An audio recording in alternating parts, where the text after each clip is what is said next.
Hey everybody, welcome to Pop Culture Philosophers. I'm Rockin Robbie Billups, and it's time for the weekly comic book review.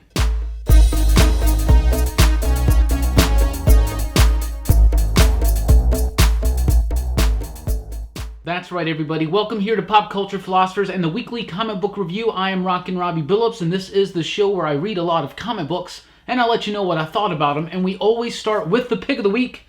This week's pick of the week, Batman number 67. This is such a masterfully executed comic book. It is insane. So we're still in that nightmare story where each one is a single one-and-done story that kind of has this like thematic tie-in to Batman's descent into a nightmare, right? And this issue strictly really takes that descent metaphor to a T. Absolutely perfect. The whole thing is basically a chase scene. Batman's chasing somebody, and just the whole execution of it, the coloring, the lettering, every single thing. And it's mostly a silent issue with very little dialogue, but it is very impactful, very impressive. Lee Weeks, Jorge Fornes on the artwork, both of them. The style does get a little jarring when all of a sudden it switches in the middle of the book, but both of them are masterful, excellent artists in the comic book field right now, and both of them have an exceptional take on the Dark Knight and Gotham City, and it is beautifully gorgeous. Laverne Kanzerski is the colorist, and the coloring is absolutely beautiful. It's luscious. This book is elegant. It's absolutely amazing. We really don't know what's quite going on right now with this whole nightmare story. You know, obviously we know that maybe Thomas Wayne is back, and ever since the moment Batman first sees him, he's just been going through nightmare after nightmare after nightmare. This is yet another masterfully done issue with a lot of subtlety and richness to it, and upon further rereading, it's really going to come out. I cannot wait to see what Tom King is going to be doing with Batman, because at first I was very wary of his Batman run, but it has just solidified, especially from Wedding onward, right? The issue 50 and onward. This book has been top-notch. One of the best comic books out on shelves right now is Batman, and it's not something that if you would have asked me a couple years ago that I would have told you that I would love this book so much. But yet another Batman issue makes the pick of the week because it is such an elegant, masterfully done comic book. It's so exceptionally well done. Fornes and Weeks and King and the rest of the team all together have made one incredible product that, even though its entire meaning may be unclear on the first read, it really does reach inside and makes you feel something. I loved this issue of Batman so much. So it's the pick of the week. What else we got this week? From DC, we've got Justice League number 20, the second part of the Sixth Dimension story. I'm loving this. You know I love Justice League. I think Scott Snyder's been doing an amazing job ramping up the threats, making these incredibly dire cosmic situations for the DC heroes to have to go up against. Supremely unwinnable situations and scenarios, and I'm loving it. Now we're doing this Sixth Dimension story. Jorge Jimenez is back on the artwork, a very fluid, dynamic, high-energy style that's just so masterful, so purposeful. I'm really digging it.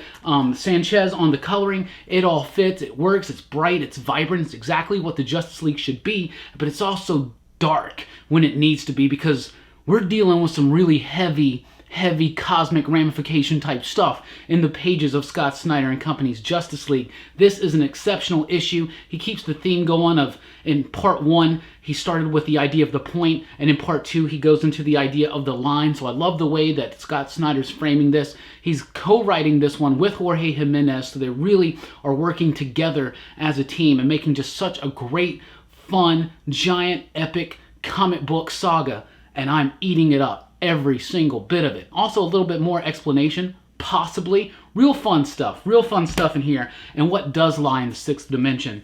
It's not what you think. Naomi number 3 is out this week from DC Comics, and writer Brian Michael Bendis and David F. Walker, and artist Jamal Campbell. This book is fantastic. I'm loving it. Seriously, I think this is one of the absolute best books that Bendis has done at DC since he went over. Aside from cover, I think cover is great just on the basis of it being such an experimental comic book. But Naomi is big, fun, superhero mystery, and I really do like it. A lot of mystery gets revealed in this issue, but not enough to really just kind of like blow it all out. But really fun stuff. I was really worried. This Naomi, who she's an adopted daughter. She's in this small town. There's never any superheroes. There's some kind of mystery. She doesn't know where she comes from. She may think that she has some kind of ties to the superhero community. We may think that. A lot does get revealed in here about her family, about this town, about her past. But I was really worried that this was going to be one of those things where they took too long to start revealing too much information that was actually considerable to the story. No, this has got a great flow, a great pace, and seriously, Jamal Campbell's artwork is beautiful. It is brilliant. It is luscious. The coloring is top-notch. The detail is there.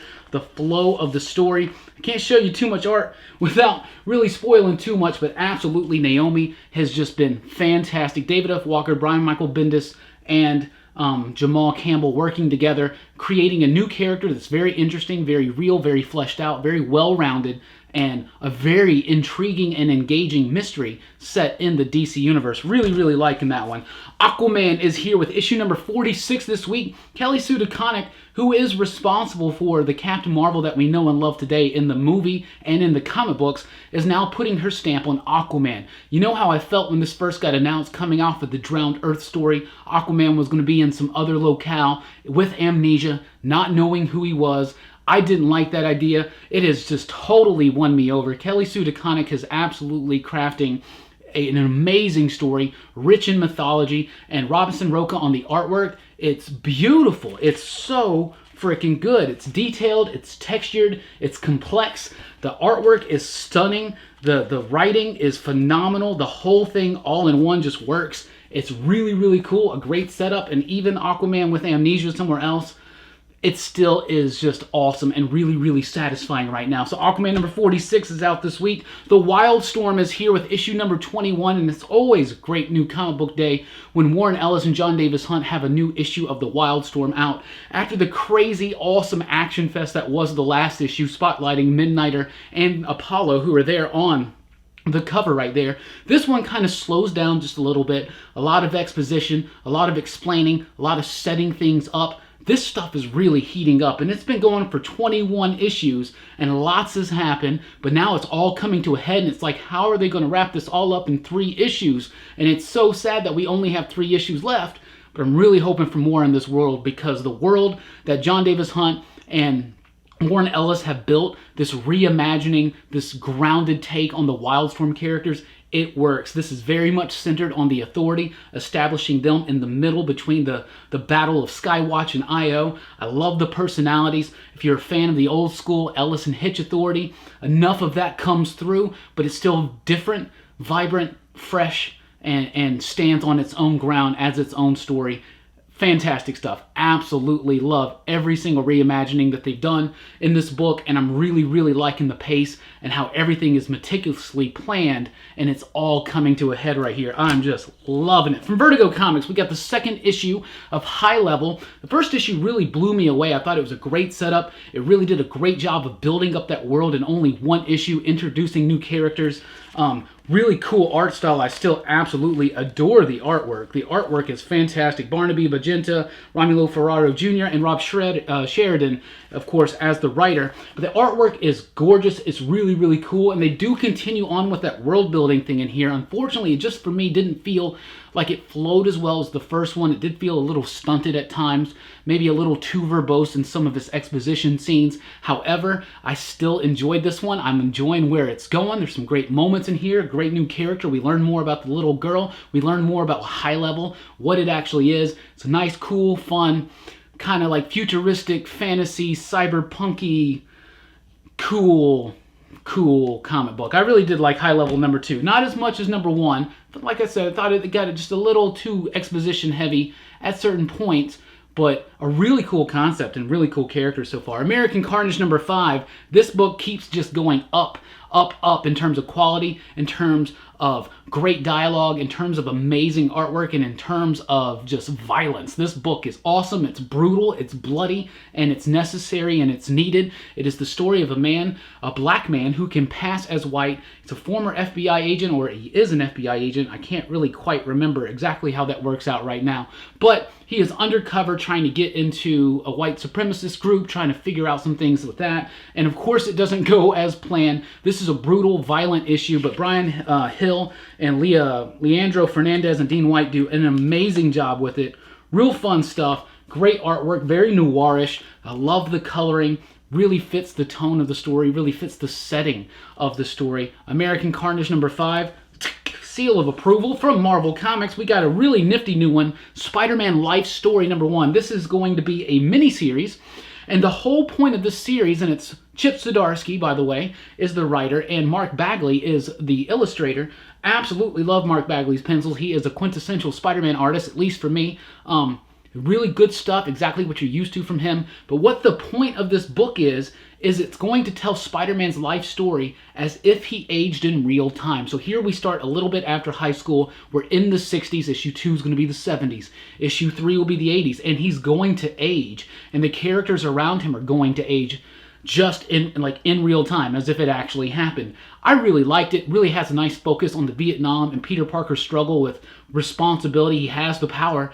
Does his responsibility mean he needs to stay home, or does he need to go to Vietnam and help out? And then you got other characters in there as well. Iron Man, Captain America make appearances. Real fun stuff. Retreading some fun, familiar Spider-Man territory, but doing it in a slightly different, more realistic, a little bit more of a grounded type take to it. But I really do like all the issues that they're dealing with from the 60s. I like how it's firmly set in the 60s, and I'm very, very excited to see what Zdarsky and company are going to do with the future of this series. It's going to be really cool to see Peter deal with some things that we don't typically have to see him deal with definitively in the comic books, right? Because of the sliding time scale. So you got to think, if Aunt May is already old in the 60s, I mean, she's not going to be around forever, right? So he's going to be able to, like, Zdarsky and company are going to be able to show a little bit more humanity, a little bit more depth to Spider-Man, who already has a very human and tragic story, but a lot of lasting effects. I'm just really enthralled with this book. I thought it was very, very well done. Guardians of the Galaxy number 3 is here. This is the 3rd issue from Jeff Shaw and Donny Cates.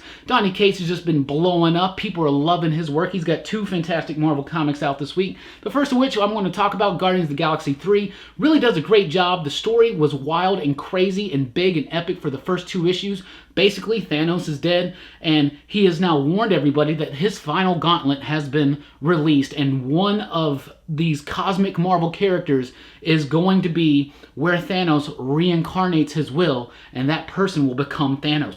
Who's it going to be? I don't know, but all of Cosmic Marvel is being pitted against each other. This new Guardians team is really, really fun. This issue slows things down just a little bit after spotlighting a lot of Star-Lord's feelings and his story in the last issue. This kind of goes into some other characters, but it does a splendid job. Jeff Shaw's artwork is starting to really become a little bit more what I'm used to. That raw, rough edginess to it, I think, is really, really perfect for a book like dealing with the gritty side of the Cosmic Marvel stuff. You got Nova in here, you got Guardians of the Galaxy, plenty of Groot, lots of fun Groot stuff in this issue. But I'm loving this book so far. And issue 3 is out this week. Venom number 12 is out, and this is the final issue by Donny Cates for only a handful of months. Him and Stegman are getting ready for Everyone is a Target in a big, giant Venom story that's going to have ramifications on the Marvel Universe, and yes, Carnage is going to be involved. So after the revelations of the last issue, and I'm not going to spoil it right now, but you know what I'm talking about,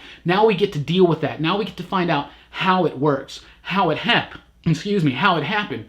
And it all makes sense. Donny Cates really knows the history of Venom. He places it right where it's supposed to be. It makes sense. I really like this. This book has been great. It explores topics like codependency, addiction, ignoring the problem, things like that. I absolutely love this story that he's telling about Brock's relationship with the symbiote, and it's sometimes toxic, sometimes very favorable, but I really like the complexity of the story. He does great, fun, awesome things. Typical Venom moments happen in here that we're used to from the 90s and stuff, but there's a whole lot more nuance that attached to it that we're not so typically used to from Venom stories. Donny Cates is doing an absolute great job on that one. Avengers number 17 is here, wrapping up the War of the Vampire story. Blade has been a full-fledged member of the Avengers for this run, and I love it so much. Jason Aaron's already been doing fun, giant, kooky, crazy stories with the Avengers. I'm loving this new team. I'm loving all the setups with the Winter Guard and everything else that's going around. I love this Dracula, War of the Vampires, Colonel Shadow. I love this whole thing. I love Blade. Jason Aaron knows how to write Blade. I've said this before, but it's the perfect amalgam of that classic comic book Blade and the Wesley Snipes movie Blade, kind of all combined together and refreshened for 2019. The dialogue for Blade is spot on. I'm a huge Blade fan, and there are lots of awesome Blade moments, and I approve of Blade's involvement in the Avengers, and I am sold. I have never been more excited. Absolutely. Uncanny XMen is here with issue number 14. This is a nice, fun little story. Really doing a great job. Matthew Rosenberg, Salvador Larroca, and company. The artwork's all right. The artwork's very clean and fresh in here. A lot of depth added to with the colors. The writing is great. This is an X-Men book that a lot of people have been waiting for. Wolverine, Cyclops spotlighted again, rebuilding the X-Men in the ashes of their last defeat, which led into the Age of X-Men, which has 2 books out this week we'll talk about in just a moment. But Rosenberg's doing a great job here. I will point everybody's attention, though, to a really nifty all-white ad that's in the Marvel Comics this week. If you remember the PCP Army, you know, we've already been talking about it over there. Some big things are happening, possibly for the X titles. Anyway, Uncanny XMen with Matthew Rosenberg, this last X-Men story.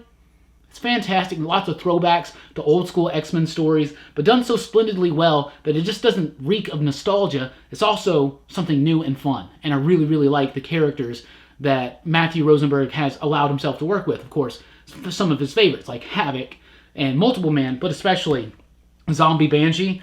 I love Zombie Banshee way more than I ever thought I would. Avengers No Road Home number 6. I'm glad I'm sticking with this book because it's actually starting to get a little bit more interesting to me, a little bit more memorable. I am liking the story. It does feel like a classic Avengers story. In this issue, why it's a big deal, especially this week, is Conan the Barbarian right there. It's a nice, this feels like in the middle of Avengers story, it became a Conan story, and it's written that way. Very well done. I actually thought it was really well done. Scarlet Witch, Conan having an adventure together. Pretty fun issue. I thought it was pretty cool. So if you're a Conan fan, definitely check that out. Thor number 11 is here. This issue is the issue right before War of the Realms, so it's kind of the calm before the storm. It's Jason Aaron putting the last pieces in place, having his last thoughts to say about certain characters and certain situations and certain relationships, and even talking about Mjolnir again just a little bit. But this was a great issue, really fun. Wasn't the best issue of the recent Thor run, but it was a necessary issue because before the craziness, which is going to be War of the Realms, which starts in 2 weeks, this is that calm before the storm, getting everything set up, the moment when the soldiers realize it's about to happen. What are we going to do? So I really liked Thor this week. Captain Marvel number 3, I'm loving it. Kelly Thompson's doing a great job with this character. I think she was absolutely perfect to launch the new Captain Marvel book when the movie came out. The movie's a success. The book's been a success. I think it's fun. It's got great artwork too. By Carmen Carnero, Tamara Bonvillain on the coloring. Really fun stuff. Carol is exactly what you would expect from the comic books, from the movie. She's supremely powerful. She's in a position of leadership. She's dealing with this fun story that really reflects a lot on society. I absolutely love Captain Marvel right now. I think Kelly Thompson writes dialogue great. She has a nice, fun, fresh, vibrant approach to her pacing. Her books are very charming, and no kidding, fantastic. West Coast Avengers, number 9, the penultimate issue of the series. And unfortunately, it's ending next issue, but the character that Kelly Thompson is born to write is Kate Bishop. And her Hawkeye run was splendid. Her West Coast Avengers run is a nice coda to that Hawkeye run. The artwork in here is fantastic. Gang Hyuk does a great job. Really interesting stuff is done with the composition. Great coloring. This is more in line with that Hawkeye series and the tone, the flow of like the Romero and Belair art. Really fun stuff, but it stands on its own. It's got its own distinct style. I love this book so much. It's quirky, it's fun. It's turned me into a Gwenpool fan. I've always been a Quentin fan, but now I am a Gwenpool fan. Absolutely. West Coast Avengers and Jeff the Landshark. One of the best new characters at Marvel in forever, right? The Immortal Hulk number 15 is here with a guest appearance by Doc Samson. Don't worry, they explain everything. This book is really, I really came around on this book really getting into it now. Joe Bennett's doing some of the absolute best artwork of his career, highly detailed when it needs to be, crazy fun, slam bang off the wall, comic book explosive nonsense when it's supposed to be, and really nice subtle psychological references, philosophical references. I absolutely love this book. I think it's really, really great. It's on a lot of people's top list right now. Those covers are amazing. The inside artwork is amazing. Al Ewing is doing a great job with a more menacing version of the Hulk. Not evil, but menacing and almost evil. I'm really, really loving Immortal Hulk. If you've been liking it, issue 15 won't let you down. Wolverine Infinity Watch, you know, number 1 really was disappointing. I only came back because I just want to know what's going to happen, I guess, with these Infinity Gems or stones and people. I guess they're Infinity people now. I'm glad I came back. This issue was actually way better than the first one. Real fun. The dynamic between Loki and Logan actually works. Loki and Logan. That's fine. I didn't realize how similar their names were. But that dynamic really works. The Chitauri soldier in there for a little bit of action, comic book explosiveness. I'm really liking this. I think it's pretty decent. Not the greatest thing out there. I was very kind of let down by issue 1, but I did think that issue 2 was a much improved comic book. I will say that. Miles Morales' Spider-Man number 4 is here. This is a nice one-and-done story. It's kind of like a tribute to Ferris Bueller's Day Off, but this is Miles Morales' first day off. I actually loved this one. I thought it was great. Saladin Ahmed really understands the voice of not just Miles Morales, but everybody else around him, Judge and Genki and everybody, right? It really feels fresh. It really feels modern. It really feels of the now. I really like his approach to the characters. It was really cool to have this one and done story that's kind of a, you know, a nice tribute to Ferris Bueller's Day Off. I absolutely loved it. Real fun comic book, very fresh, very Marvel, very cool, absolutely. Friendly Neighborhood Spider-Man number 4 is here. Tom Taylor's been making a really fantastic book with this one. Juan Cabal on the artwork with Nolan Woodard doing the coloring. Really fun stuff. I really like it. Very spacious, clean, strongly defined artwork that really has a lot of room to breathe. Real fun stuff. I really do like it. Really interesting panel compositions too. A great sense of Spider-Man and his responsibility to his neighborhood. Really cool, interesting concepts too. Real fun. Maybe we don't need so many Spider-Man books, but the quality on all of them right now is pretty high. So we were talking about Age of X-Men. So we got Next Gen number 2 out this week. Pretty decent, not as good as the first one. I really like the first issue. But you do get a maggot alert in here. I think Ed Brisson is a maggot fan. I am a maggot fan. So I'm very happy. And I totally will tell you to buy this book because maggots in it. We need more maggot in the X-Men universe. And the Amazing Nightcrawler number 2 is here with an issue that I thought was better than the first one.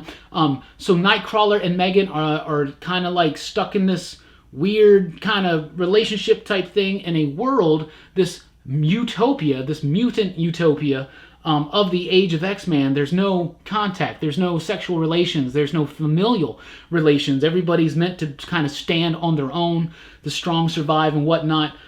Very fun, interesting twist to the idea of like a subversion of the Age of Apocalypse. For instance, in this reality, Apocalypse is a love-spewing hippie. It's Flower Child. I absolutely loved it. But the Amazing Nightcrawler number 2 I thought was way better than the first one. First one was all right. Second one kind of gets it going a little bit, raises the stakes of the issue and keeps the flow up and the pace going very exceptionally well. Meet the Skrulls number 2. I really was impressed with issue number 1. Issue 2 was just as fun. It's about a Skrull family masquerading as a suburban American family, and they're trying to, of course, do Skrull-type things, infiltration, leading into invasion and whatnot. But the youngest daughter, the youngest Skrull, isn't quite sold on that, and she's just kind of dealing with her own teenage human problems. So you get this whole kind of like, you know, crazy fun situation, and it's a great book. They released it because the Skrulls were a factor in the Captain Marvel movie,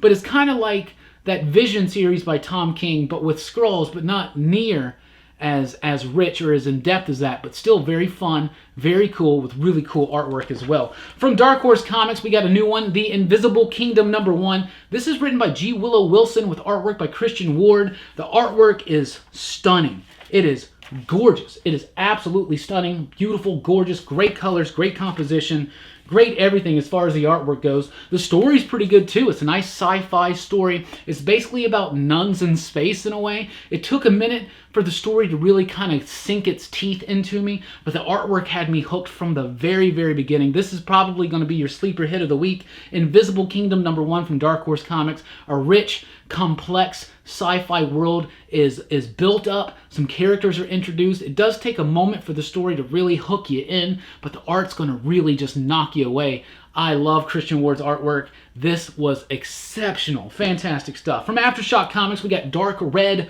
#1. It's a vampire story from Tim Seeley and Corin Howe. I do like the artwork a lot. The story is actually pretty decent, but it does just feel a little clunky at times, but nothing super, super bad. I like some of the explanations on vampire behavior, and everybody who does a vampire story gets to kind of play with the rules the way they want to, and I like the way that the rules are played here. It's a decent story, interesting characters, so it's intriguing enough. Maybe I'll come back for a second issue. I'm always down for a good vampire story. Criminal #3 is here, an exceptional, phenomenal issue of this book, wrapping up the story that started in the last issue. It's steeped in comic book history. It's a love letter to comic book creators, but it also shows you the darker side, the darker underbelly of the comic book industry, and how some creators get screwed and they never get over it, and they always wind up in this, you know, just like a lot of these crime fiction books from Ed Brubaker and Sean Phillips. It's about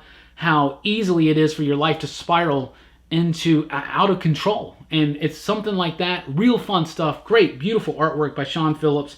Oh my goodness, it's so beautiful. And Jacob Phillips on the coloring.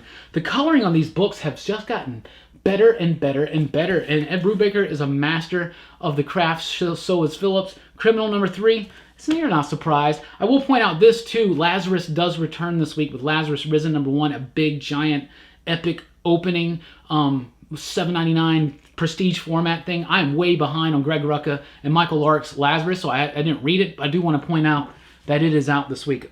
Middle West #5 is here. Another fun chapter in this great story by Jorge Corona and Scotty Young. I really like this fun, light fantasy, basically about a kid running away from his abusive father and scared that that is something that's going to be inside of him as well, that he's going to be a monster as well. And of course, in a fantasy setting like this, we can mean literal monsters. But I really like the metaphors. I really like the pacing. I love the artwork. This has been a very, very fun comic book, and I'm just so happy every time there's a new issue. Hey, look what's back. It's Farmhand. Farmhand is back with Season 2, issue #6. I loved Farmhand. That first book, Season 1 they're calling it, was fantastic. Rob Guillory, who was the artist over at Chew, this is his sole creation. He's excited about this. Farmhand is so cool. It's about this dude who can grow body parts from vegetation. So he has a farm of literal body parts, and people get transplants, and now it's all going wrong. So now everything has been set up, and now everything is just going wrong. The artwork's fun, stylish, cartoony, very quirky. The story, it fits though, because it's quirky, but it also has a real thread of humanity, of family drama throughout it. Really love Farmhand. Super excited that it's back.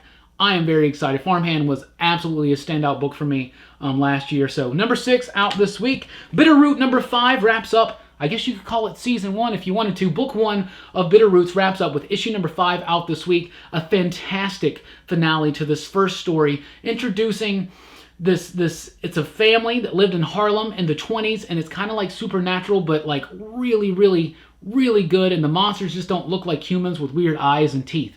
They are huge, crazy, awesome monsters. They call them Jinn. They are trying not just to defeat the monsters, but to cure the monsters and rid the evil. I love the characters. I love the dynamic energy of the artwork by Sanford Green, Chuck Brown, David F. Walker. The story, everything works so well together. Colors, everything. The art, everything is just so awesome in this. I really, really enjoyed Bitterroot. Bitterroot #5 out this week. So from Valiant, we have The Life and Death of Toyo Harada.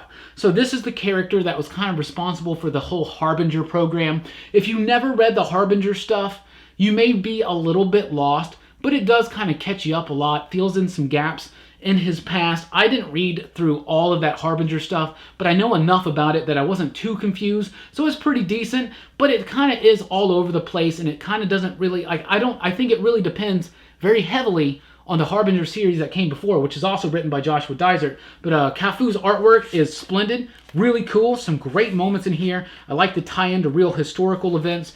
I actually did like the artwork a lot, but the story just felt like it was just a little too reliant on knowledge about this character already. But I don't know, whatever. Also from Valiant, we got Incursion #2, written by Andy Diggle, Alex Packnadell, with artwork by Doug Braithwaite. I already did an advanced review on this. I really do like it. Alex Packnadell's script is great. It's elegant. And this man, who is also the writer on Friendo and Turncoat and Kino and Arcadia, has such a way to have a line of dialogue that just strikes right through me in almost every single comic book that he does. Incursion is no exception. It's a great introduction to the Valiant universe.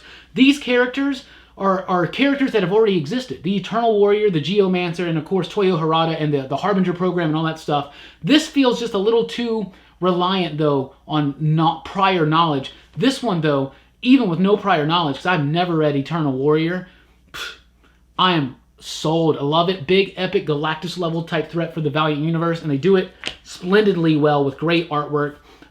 If you want to know a little bit more about that, check out the advanced review I released this early Monday, like last week or something like that. Anyway, thank you guys so much for checking out the weekly comic book review here on Pop Culture Philosophers. We do this every single week. We just hit 4,000 subscribers, so jump over to our Facebook page right now, Pop Culture Philosophers. There you'll see pinned at the top a contest where we're giving away a pretty awesome prize, so be sure to check that out. We only can make it to 4,000 and beyond because of you, so thank you so much for your support. Please do like, share, and subscribe if you haven't already. And join us at popculturephilosophers.com for podcasts and a whole lot more. And let me know in the comments what comic books you're looking forward to this week, what you're reading, what you're loving, and why. Thank you guys so much for rocking with us. Keep on reading.